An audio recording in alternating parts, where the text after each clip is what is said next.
किशोरी जी से चंद्रानना सखी ने पूछा, हे प्रियाजू, हे राधे, परम सौभाग्यदायक महान पुण्यजनक श्री कृष्ण की प्राप्ति कैसे होती है? प्रियाजू से पूछा। प्रियाजू ने कहा, बहुत जल्दी श्री कृष्ण की प्राप्ति कराने में समर्थ है श्री तुलसी महारानी जी।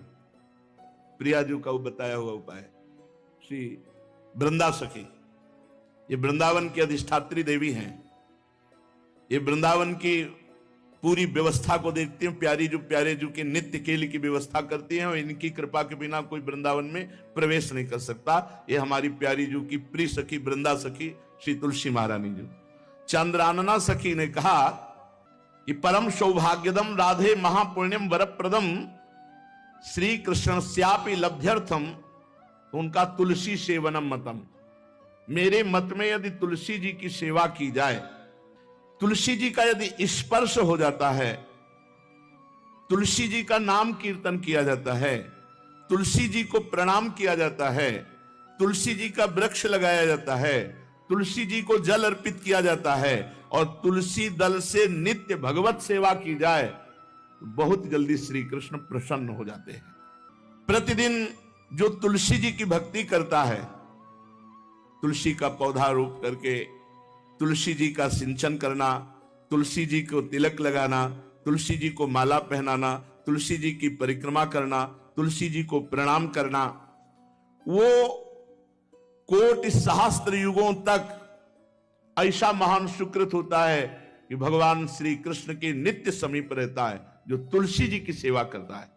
जब तक मनुष्य की लगाई हुई तुलसी की शाखा प्रशाखा बीज पुष्प सुंदर दल से तुलसी जी सुशोभित होती है, तब तक हजारों कल्पों में श्री हरिधाम में रहते हुए उसका कभी पुण्य नष्ट नहीं होता।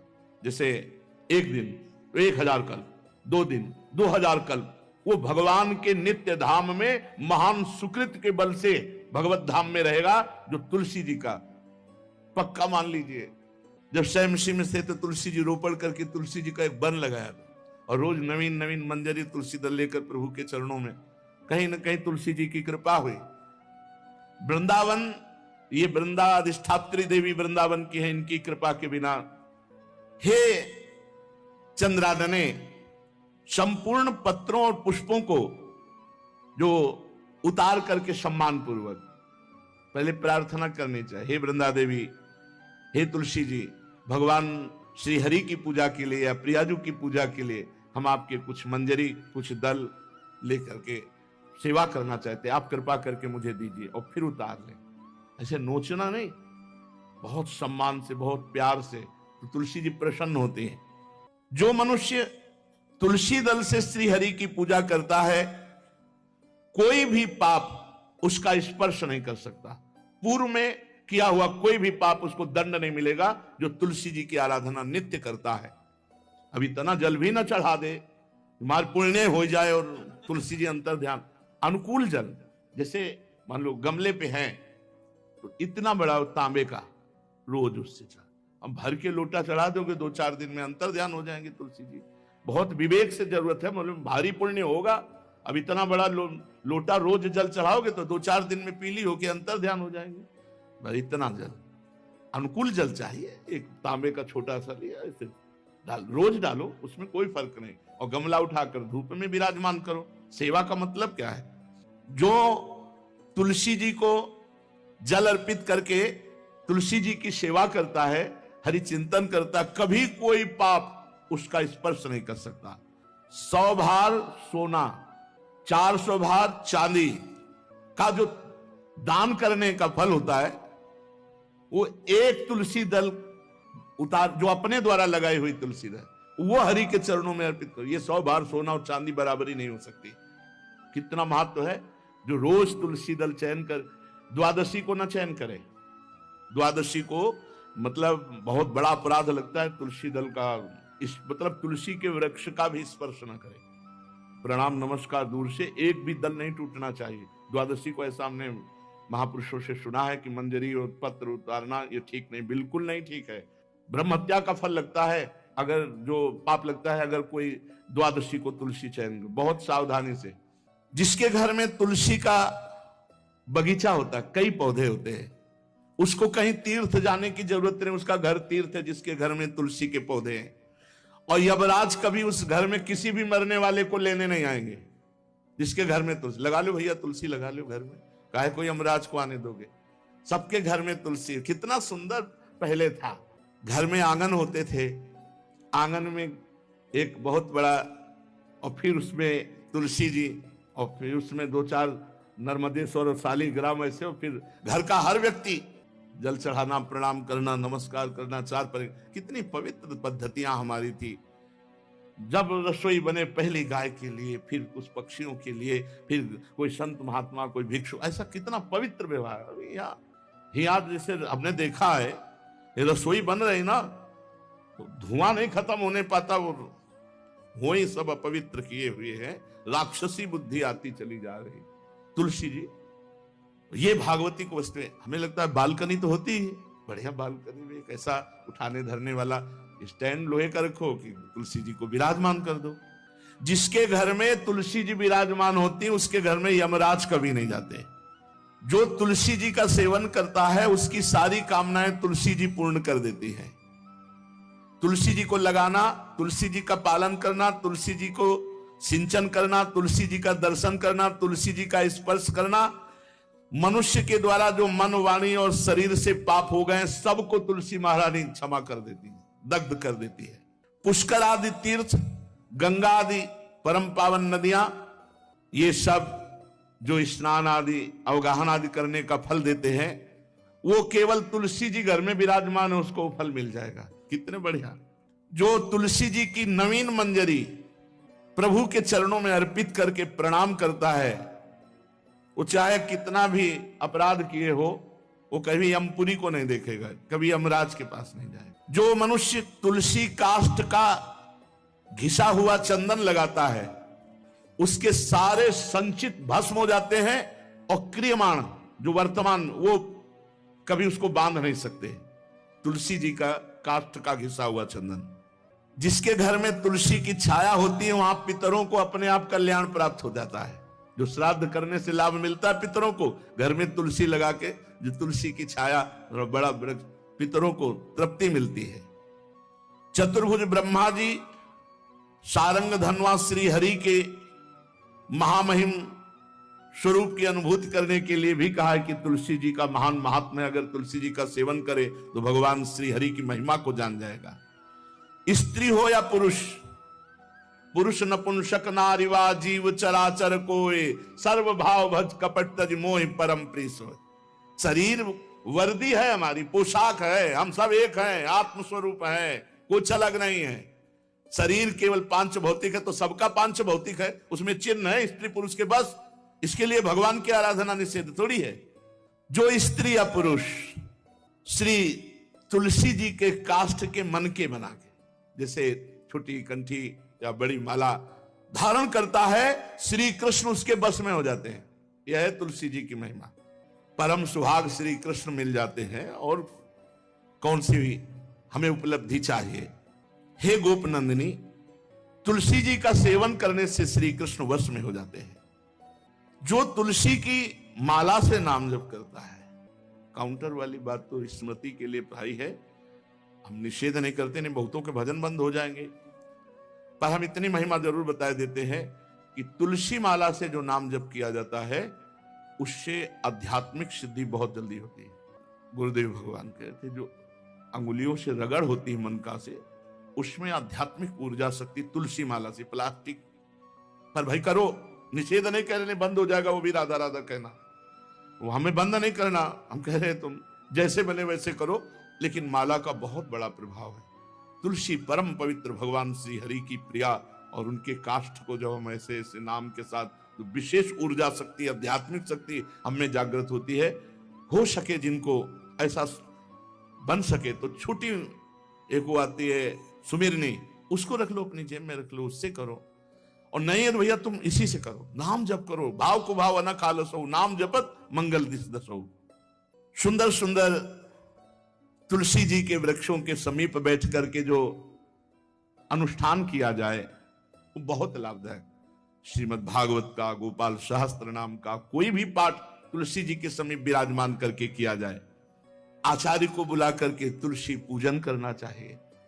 विविध प्रकार के अनुष्ठान, अरे तभी तो सब मंगल होता है। पहले था, हमने देखा है, 4 बजे माताजी दरवाजे के सामने लीपती, रोज का काम। जो पुराने घरों में देहरी के आगे आके 4 बजे लीप करके वहां अपना चौक पूर के दीपक जला, क्या पवित्रताएं थी, क्या मंगल था। जब किसी को निमंत्रण दिया जाता था सबके पैर धोए जाते थे, सुंदर बिछौना बिछा करके और उसमें बैठ कर पत्तल और रज के सकोरा कुल्हड़ ऐसे भोजन पाया। कितना पवित्रता, जो हमारी पूर्व पवित्रता थी, धोती कुर्ता चोटी, पवित्रता। मालूम अगर बाहर जा रहे तो पैजामा कुर्ता, ऐसे बहुत पवित्र पोशाकें थी, पवित्र आचरण थे, पवित्र खान पान था। घर में जाओ तो एक पवित्रता, एक किसी भी घर में ऐसा नहीं था कि देव मूर्ति न विराजमान हो, किसी भी घर में ऐसा नहीं था तुलसी जी विराजमान न हो, 1-2 गाय जरूर होती थी, पवित्रता। अब तो बड़ा विचित्र, भारतीय गौएं जो श्वेत रंग की, जो अरुण रंग की, जो सींग वाली हैं, वो उनका आप दुग्ध देखिए, दूह कर रख दीजिए, स्वर्णिम कांति छाई मिलेगी। ये हमारी भारतीय पद्धति, ये हविष्यान्न, इससे देवताओं का, भगवान का, सबका अभिषेक पूजन होता है। शुद्ध गाय जो हमारी भारतीय है, टीला है उसके जैसे निकला हुआ, वो भगवान ने सेवा की है। हमारे गोविंद भगवान का नाम ही गोविंद, गौओं के इंद्र। भगवान सुबह से निकल जाते थे, शाम तक गौओं को चराते थे। बड़ा तो किशोरी जी ने श्री तुलसी जी के पूजन की बात, भगवान गोपियों से वादा किए थे कि अब तुम्हें अगली पूर्णिमा को रास, अब रास बिना रासेश्वरी के नहीं हो सकता, लिखा हो चाहे ना लिखा हो। कोई भी विद्वान, कोई भी प्रवक्ता इस बात को बतावे, कहते हैं भागवत में राधा नाम नहीं लिखा है, भागवत राधामय ही है। सांद्रानंद घन प्रेम मूर्ति किशोरी, बिना लाडली जू के कोई रास बता दे कहीं भी, कभी भी, कैसा भी, महारानी जू के बिना रासेश्वरी के रास हो ही नहीं सकता, लिखा हो चाहे ना लिखा हो। क्यों नहीं लिखा? याते श्री सुख प्रगट कियो नहीं, जहां बोले राधा तो समाधि लग जाती हो, यहां 7 दिन में तक्षक काटना है। श्री सुखदेव जी ने महारानी जी का नाम, हरिराम व्यास जी कह रहे, याते श्री सुख प्रगट कियो नहीं, जानि सार को सार परम धन, राधा नाम आधार। वैसे तो रोज संकेत वन में, पीछे हमने चर्चा की थी, प्रेम सरोवर में प्रियालाल मिलते थे, नंदगांव बरसा में। आज लालू ने एक नई लीला रची, गोप देवी लीला है। श्री लालजू महाराज प्रियाजू को रास के लिए, उन्होंने सोचा एक बार छलिया रूप रख करके महल में प्रवेश करते हैं, देखते हैं लाडली जू पहचानती है कि नहीं, और कितना प्यार लाडली जू करती है। महाराज तो जो रूप धारण करें तो सभी सुंदर हैं, तो सुंदरता के समुद्र हैं। जब नकबेसर धारण करते ना, अंजन और घूंघट नीलांबर का, महाराज हृदय चूर चूर हो जाए, ऐसे सुंदर है। गोरी किशोरी भी चकोरी है जिनकी, नीलांबर धारण करके, और जिस समय लाली लगा के महाराज अपने राधा पी जी को कभी कभी जब आते हैं तो देखो ऐसा लगता है यार बलिहार है महाराज, जो रूप धारण करते सीधे हृदय पर प्रहार करते हो। प्रभु ने गोप देवी का रूप धारण किया, गोपांगना का। श्री चरणों में नूपुरों की झनकार, कटी में करधनी जिसमें क्षुद्र घंटिका लगी हुई हैं। अद्भुतम गोपिका रूपम चलत झंकार नूपुरम, किंकिणी घंटिका शब्द मंगुलीयक भूषितम। बड़ी दिव्य अंगूठियां धारण किए हुए अंगुलियों पे, कमर में करधनी जो रुंझुन रुंझुन, श्री चरणों में नूपुर, और रत्न कंकण केयूर मुक्ताहार विराजितम। कलाइयों में रत्न जटित कंगन, बीच बीच में चूड़ियां, कंगन ऐसे, बाजूबंद, कंठा, मोतियों के हार और शीश फूल, केशपास, बेणी रचना, नासिका में मोती की बुलाक, बेशर और अलकावली, घुंघराली अलकावली, श्याम वर्ण के केश, ऐसा रूप धारण किया जो देखे मुग्ध हो जाए। श्याम सुंदर को वृषभानु भवन की तरफ चले। खाई और परकोटों से युक्त वृषभानु भवन 4 दरवाजों से सुशोभित, प्रत्येक द्वार पर काजल के समान वर्ण वाले गजराज झूम रहे। राजभवन की बड़ी मनोहरता है। उस मंडप प्रांगण में वायु के समान वेग वाले घोड़ों से अंगरक्षक महल की रक्षा करने वाले चारों तरफ दौड़ रहे हैं वृषभानु भवन में। और बड़ी ही सुंदर सुंदर गौएं धर्म धुरंधर बलवान सांड रमा रहे हैं। बहुत से गोपाल वंशी वेद धारण किए हुए उनको संभाल रहे हैं। वृषभानु जी का भवन क्या है, ऐसा लगता है कि विश्वकर्मा ने पूरी कला कौशल लगा दी। और महारानी जी के लिए भवन के अंदर ही बगीचा, झरना, सरोवर सब कोटि कोटि सूर्य के समान कांति वाली सुंदर सुंदर मणियां खंभों में जटित हैं, जिससे प्रकाश फैल रहा है। रत्न मंडित आंगन, बहुत से रत्न स्वरूप भूमि पे जटित है। और वहां वीणा, ताल, मृदंग आदि बाजे बजाती हुई बहुत सी मनोहर सखियां फूल छड़ी लिए हुए दरवाजे पर खड़ी हैं, संगीत बज रहा है। उस अंतापुर में दिव्य विशाल उपवन की छटा छटक रही। भीतर ही अनार, कंद, मंदार, नींबू तथा अन्य ऊंचे ऊंचे वृक्ष लहला रहे। केतकी, मालती, माधवी लताएं बड़ी सुंदर वृक्षों का आलिंगन किए हुए श्री राधा निकुंज महल के अंदर ही कल्प वृक्ष के फूलों की सुगंध से भौरे मत वाले हो रहे हैं। शीतल मंद सुगंध वायु चल रही है। कहीं सहस्त्र दल कमलों के पराग को बारंबार वायु बिखेर रही है। निकुंज शिखरों पर बैठे हुए मोर कभी नाचते हैं, कभी कूक रहे हैं, कहीं कोकिला, कहीं सारस, कहीं सुख। और फूलों के सहस्त्र सहस्त्र सयाएं जगह जगह, कभी लाडली जो इधर से निकले किसी में भी विराजमान हो जाएं। मेघ मंदिर में सैकड़ों फुहारे छूट रहे। बाल सूर्य के समान कांतिमान कुंडल तथा विचित्र वर्ण वाले वस्त्र धारण किए हुए करोड़ों बलवान महल के आसपास श्री लाडली जी के और श्री स्वामी जी की परिचर्या में सब सुसज्जित सखियां केसरिया रंग के सूक्ष्म वस्त्रों को सजाकर पर्दा बनाया गया है। जलज पुष्प, थलज पुष्प जगह जगह पल्लव बिखेरे गए हैं और घुटनों तक पुष्पों का पराग महारानी जो चलेंगी।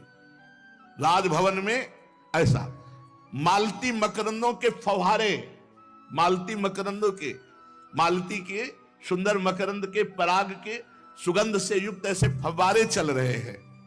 ऐसे आंगन करोड़ों चंद्रमाओं की कांतिमती कोमलांगी सहचरियां, करोड़ों चंद्रमाओं की कांति। धीरे धीरे वहां सब निरीक्षण परीक्षण। श्री वृषभानुनंदिनी श्री किशोरी जी की सेवा में सहस्त्रों ऐसी सुंदरियां, जैसे चंद्रमा के उदय होने से ताराओं की कांति फीकी हो जाती है, तो जब लाडली जी पधारती हैं तो ऐसे सबकी कांति फीकी हो जाती है। देखो माई सुंदरता की सीमा, ब्रजनो तरुण कदम नागरी निरखी करत अधग्रीवा। महान गौरव लाडली जी का। श्री किशोरी जी की अगवानी करने के लिए सखियां दौड़ पड़ी। लाडली जी को संभाल संभाल के कर कमल पकड़ करके पराग मार्ग से सिंहासन पर बिठाया। फिर लाडली जी की जैसी सेवा होती, कोई चवर, कोई पंखा, कोई व्यजन, कोई पान बीड़ी। अब ये गोप सुंदरी थोड़ा घूंघट करके सकुचाती हुई कोई टोक न दे। वृषभानु भवन में पहुंची। एक सखी ने देखा फूल छड़ी से, ए कौन हो आप? मैं गोप सुंदरी हूं, गोप देवी। क्या कार्य है? आपकी महारानी से मिलना है, मुझे शिकायत करना है। क्या शिकायत करनी? शिकायत करना है तो बाबा से करो जाकर। वो बात बाबा से नहीं कह सकती जो बात हमारे साथ हुई है। वो बात केवल लाडली जी से कह सकती है और वही हमारा निर्णय कर सकती है। हाँ, तो कोई गंभीर बात है, गंभीर बात है। इसीलिए तो महारानी जी, कोई गोप सुंदरी आई अपने को बोल रही है और वो आपसे अपना न्याय करवाना चाहती है। आदर पूर्वक उसको लाओ। पुष्पों के पावड़े जहां थे वहीं से गोप सुंदरी को घूंघट इतना किए हुए हैं, क्योंकि लाडली जी के सामने नेत्र चपलता इनकी खुल जाती है, तो इतना घूंघट किए हुए हैं। आदर से सत्कार पूर्वक पार्श्व में एक सिंहासन आसन डलवाया। आओ, तुम हमारी अतिथि हो, तुम्हारा स्वागत है, बैठो। कुछ खाओ पियोगी? हृदय जल रहा है, खाएं पिए क्या? नहीं, बात क्या हो गई? ऐसा क्या हृदय जल रहा है? कुछ आपको नहीं, हमारी पहले बात सुन लो और न्याय कर दो, बस हो गया। अच्छा सुंदरी, तुम्हारा स्वागत है। स्वागतम ते सखि शुभे नामधेयम बदासु में भूरि भाग्यम ममई वाद्य भवत्यागतया स्वतः। स्वागत है सुंदरी, तुम्हारा स्वागत है। मुझे ऐसा लग रहा है मेरे भाग्य से तुम आई हुई हो, क्योंकि जब मैं तुम्हारे जो अंग खुले दिखाई दे रहे हैं उनको देखती हूं तो मुझे विशेष सुख मिलता है, जैसे मेरे प्रीतम के सुख। मेरे प्रीतम की स्मृति आपके दर्शन से आ रही है। त्वत्समानम दिव्य रूपम दृश्यते नहीं भूतले यन्न त्वं वर्तसे शुभ्रू पत्तनम धन्यमेव तत्। सुंदरी, तुम्हारा स्वागत है। भूतल पर तुम्हारे समान दिव्य रूप नहीं हो सकता। शुभ्रू, तुम जैसी सुंदरी कहां निवास करती है? धन्य है वो नगर जहां तुम निवास करती हो। प्रिया जी, इतना क्यों? क्योंकि श्याम वर्ण की अंगूठी पहने हुए, श्याम वर्ण की कांति अंगों से, तो प्रिया जी को अपने लाल जी की याद आ रही, प्रीतम की याद आ रही, प्रभु की याद आ रही। तुम अपने आगमन का कारण विस्तार पूर्वक बताओ। मेरे योग्य जो कार्य होगा मैं अवश्य करूंगी। तुम्हारी चाल ढाल बहुत सुंदर लगती है। प्रिया जी ने आते देखा था, तुम्हारी चाल ढाल बहुत सुंदर लगती है। हे वृषभानुनंदिनी शुभ्रे, मैं तुम्हें कैसे बताऊं? शायद तुम बर्दाश्त नहीं कर पाओगे। नहीं, बोलो ना, क्या बात है? पूछा मेरा नगर कौन सा है तो सुन लो। मैं गोकुल में, जो नंदगांव पास में है, नंद भवन में उत्तर दिशा में मेरा निवास है। मैं गोप देवी कहलाती हूं। मैंने ललिता जी के मुख से तुम्हारी महिमा सुनी है कि तुम न्याय ठीक करती हो, बड़ी करुणामयी हो। आपकी रूप माधुरी, गुण माधुरी, चंचल लोचने, प्रधान उद्देश्य तो तुम्हारा दर्शन है। और दूसरी बात, एक शिकायत करनी है, न्याय लेना है हमें। कमल लोचने, जहां ललित लवंग लता की सुगंध छा रही है, गुंजा निकुंज में मधुपो की मधुर ध्वनि से युक्त कंज पुष्प खिल रहे हैं, ये राधा निवास आज मैंने अंदर देखा, जीवन में पहली बार देखा। मेरी आंखें निहाल हो गई। ऐसी तो कोई पुरी नहीं है, चाहे देवराज इंद्र की क्यों ना हो। अब वो वार्ता करे। लाडली जी से गोप देवी ने कहा, मेरी आंखें तो सार्थक हो गई, शीतल हो गई, पर मेरा हृदय जल रहा है। क्या? ये जो नंद गांव में एक श्याम सुंदर है, आपने सुना होगा। श्री जी सावधान हुई। रोज हमको परेशान कर, रोज परेशान। मैं नहीं चाहती, मैं तो उनको देखना भी नहीं चाहती, बोलना भी नहीं चाहती, लेकिन वो रोज हमारी तरफ देखते हैं, बोलते हैं और हमको तंग करते हैं। अब तुम ही बताओ, किसी भले घर की, लालू भले घर की किसी को ऐसे, अब ये बात तो बाबा से नहीं कह सकती ना। श्री जी ने कहा कि नहीं नहीं, ऐसा नहीं है, आप जैसा कह रहे हो वैसा नहीं है। मैं दुखिनी हूं।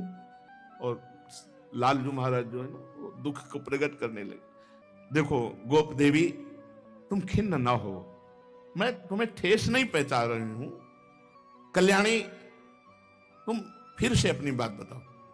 हमें लगता है कि तुम्हें और जगह दुख पहुंचा होगा, नंद नंदन से नहीं। तुम अपने दुख का कारण बताओ। एक बात सच्ची समझ लो, श्री कृष्ण और श्री कृष्ण भक्त, इन दो के सिवा अगर किसी ने तुम्हें दुखी किया है तो मैं दंड दे सकती हूं, पर ऐसा श्री कृष्ण के द्वारा आपको। देखो, अगर तुम बनावटी बात कह रहे हो तो तुम्हें जो हाथी घोड़ा रथ सोना रत्न चाहिए सब ले जाओ। सही बात बताओ, निश्चल भाव से, जैसे मैंने तुम्हें अपना मित्र माना वैसे ही तुम मित्रता का बर्ताव करके बताओ। देखो, श्री जी ने कहा कि तुम हमारी मित्रता में कपट न, अगर जो मित्रता में कपट करता है उसको धिक्कार है। गोप देवी ने कहा, राधे, बरसाना गिरी की घाटियों में मनोहर सांकली गिरी है। खुली बात तुम्हें बताया, अभी तक तो हम गुप्त बता रही थी। मैं दही बेचने जा रही थी, इतने में नंद का आ गया। नौ तरुण तो है ही है, और आप तो जानती सुंदर भी है। आप ही है कि मैं सुंदर हूं के लिए श्री जी ऐसे करे? आप जानते हो सुंदर भी है। उसने रोक लिया मुझे और घूंघट करके जैसे लीला पूर्वक। अरे मैं तो शर्मा गई। उसके हाथ में बंसी थी, बेत थी, और उस रसिक शेखर लंपट को लज्जा की तो तिलांजलि ही दे दी। मेरा हाथ पकड़ लिया और जोर जोर से हाथ मरोड़ने लगा और कहने लगा, सुंदरी, मैं इस कर लेने वाला हूं इस बीथी का, गली का। मैंने कहा, अरे गोरस लंपट, मैं कदापि कर नहीं दूंगी। बस इतना कहना था कि उसने सिर पर से जबरदस्ती दही का माट उतार डाला, फोड़ डाला, और मेरा पुराने जमाने का वो माट था, और दही पी लिया।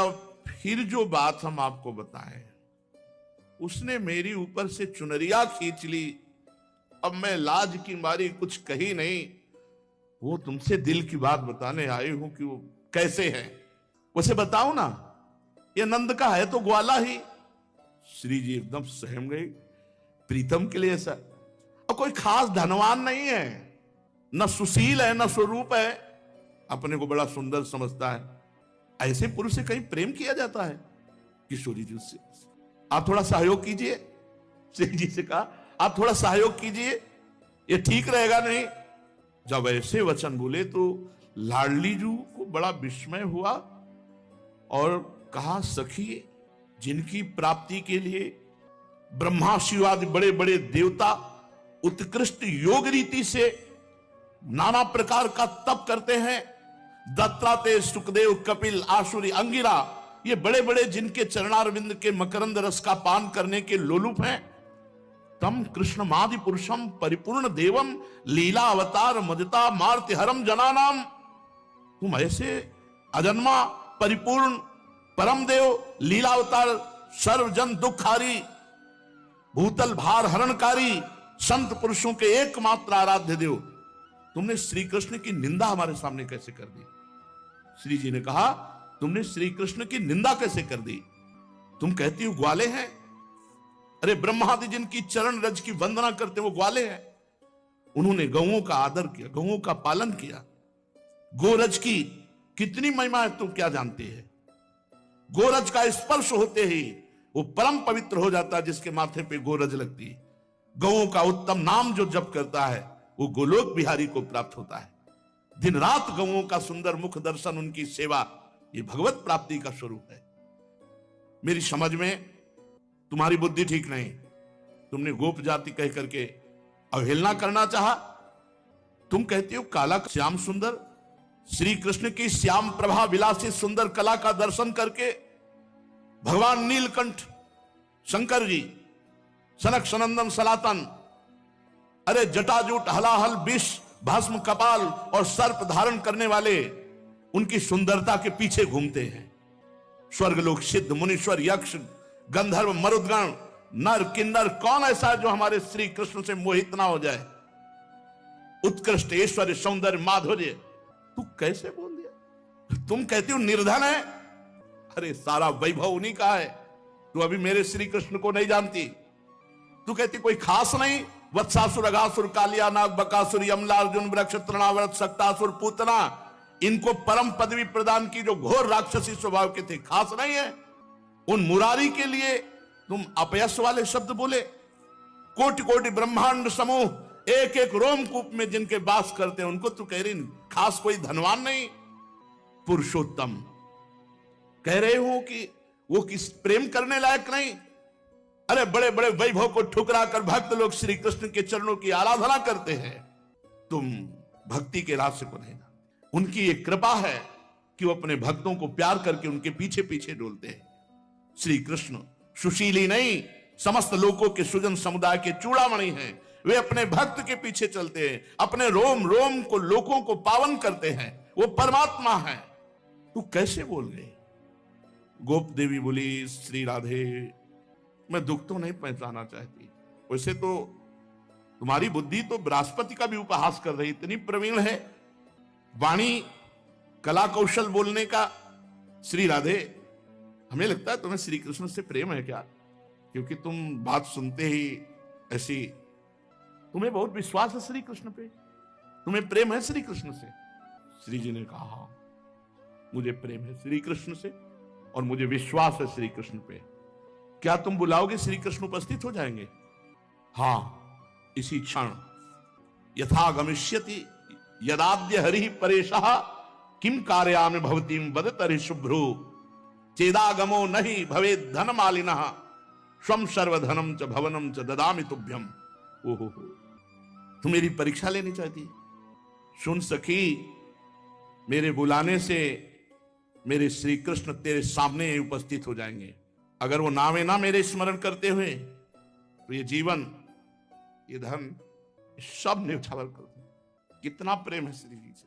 कह रही चेदागमो न ही भवेत धन मालिनः, तो स्वयं सर्वम धनम भवनम ददामि तुभ्यम, मैं तुम्हारी सेविका बन जाऊंगी, सब कुछ अर्पित कर दूंगी अगर मेरे बुलाने पर श्री कृष्ण आए। अथ राधा समुत्थाय नत्वा श्री नंद नंदनम उपविश्यासने दध्यौ ध्यानस्तिमिल्लोचना। उसी समय श्री जी ने आंख मूंद लिया और प्रभु श्री कृष्ण के ध्यान में मगन हो गई। श्री कृष्ण का मन ही मन चिंतन करके उनके ध्यान में डूबी और निश्चल हो गई। वो तो सामने ही बैठे गोप देवी के रूप में। देखो अब तो मामला बढ़ गया, श्री जी तो ध्यानस्थ हो गई और श्री जी के आंखों से अश्रु प्रवाह होने लगे। उतार कर फेंक दिया सब गोप देवी का वेश, निकालते हुए वो आके बैठ और गंभीर वाणी में बोले, प्रियाजू, लाडलीजू, श्री राधा। श्री जी ने खोल के देखा, वही मोर मुकुर, उनको क्या देर लगती है। चंद्रवदने, प्राण प्रिय, मानुशीले, प्रिय राधा, देखो मैं तुम्हारे सामने आ गया हूं, आंख खोल कर देखो। हा प्रीतम, सामने देखा, मुझे विश्वास था आप चिंतन करते ही आ जाओगे। कहां गई वो गोप देवी? वो कहां गई? बहुत निंदा कर रही थी, कहां गई? प्रभु ने कहा, जेवी तुमने चिंतन किया, मैं वैसे तो बंसी बट में था, पर मैं अभी यार कम से कम सामने तो झूठ मत बोलो। वैसे तो मैं बंसी बट में था, मैं तुरंत बस आपके ध्यान के कारण ही आया। मैंने देखा एक अभी गई, कौन थी वो? कोई देवांगना थी, कोई मायाविनी थी, और मुझे लग रहा था कि कोई अच्छे विचार वाली नहीं थी। जब गोप देवी के रूप में आए तो श्याम सुंदर के लिए बोले, और जब श्याम सुंदर के लिए आए तो गोप देवी के रूप में जो गए। वैसे हम आपसे कहते हैं कि ऐसे इधर उधर की घूमने वालियों की बातों पर विश्वास नहीं करना चाहिए। श्री किशोरी जी परमानंद में मगन हो गई और लालजू से हृदय से मिले। सखियों से कहा, वो गोप देवी बाहर निकली जो फूल छड़ी लिए हुई खड़ी। उनका आते अंदर आते तो देखा, तो बाहर निकलते हुए तो नहीं देखा। श्री कृष्ण से कहा, आपने देखा? बोले हाँ निकलते मैंने। बोले हमारी सखियों ने नहीं देखा। कौन गोप देवी थी? तो कहा, क्षमा कीजिए, मैं ही गोप देवी बन के आया था। तो श्री जी के हृदय से लगे और श्री जी से कहा, इसी के आगे रासलीला है। श्री जी से कहा, हे राशेश्वरी, आपकी उपस्थिति के बिना हमने गोपियों से जो वचन दिए हैं कि आपको शरद पूर्णिमा की रात्रि में रास उत्सव में सम्मिलित करेंगे, आपकी उपस्थिति के बिना रास नहीं। हे प्यारी जी, आप कृपा करके जो ये रात्रि है शरद पूर्णिमा की, इसमें आप पधारें और समस्त रास सुख गोपियों को प्रदान करें। प्रभु श्री कृष्ण के साथ हमारी महारानी जी और अनंत अनंत ब्रज युवतियां, ये अद्भुत प्रेम में जो रास है, ये प्रेम की चरम अवस्था है। ये रस की वर्षा है, आनंद की वर्षा है। दंपति अति आनंद बस, प्रेम मत निशंक क्रीडत। यहां आनंद की मत्तता है। ये सब विकारों की तो साधना काल में साधकों के हृदय से निवृत्ति हो जाती है। फिर भाव देह की प्राप्ति, जैसे सखा भाव या वात्सल्य भाव या दास्य भाव या गोपी भाव या सहचरी भाव देह चिदानंद होता है। वहां सब विकार होते ही नहीं है, विकार की कल्पना ही नहीं है। ये महाप्रेम का स्वरूप, रासोत्सव महाप्रेम का स्वरूप है। भगवत कृपा से जो आगे चर्चा है वो रास की ही है। हम लोग बड़े सौभाग्यशाली हैं जो वृंदावन की भूमि में, रास भूमि में बैठकर रास चर्चा करने को और सुनने को मिलेंगे। बहुत भाव से सुने प्यारे जू की इस चर्चा का फल है कि सदा सदा के लिए हृदय रोग निवृत्त हो जाए, हम भगवदाकार भाव में, रस में डूब जाए।